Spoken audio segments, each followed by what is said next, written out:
how to turn on profile view history on TikTok mobile. Hello guys, in today's video I'm gonna show you how to turn on profile view history on TikTok mobile. First then open TikTok and then click profile, and here you will find the storylines in top corner. Click on it and then click settings and privacy and scroll down.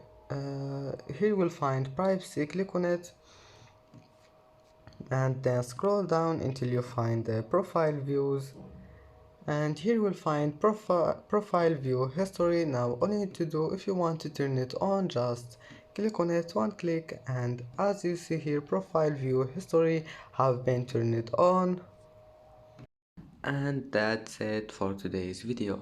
If you like this video, don't forget like and subscribe, and thank you for watching this video until the end, and see you in the next video.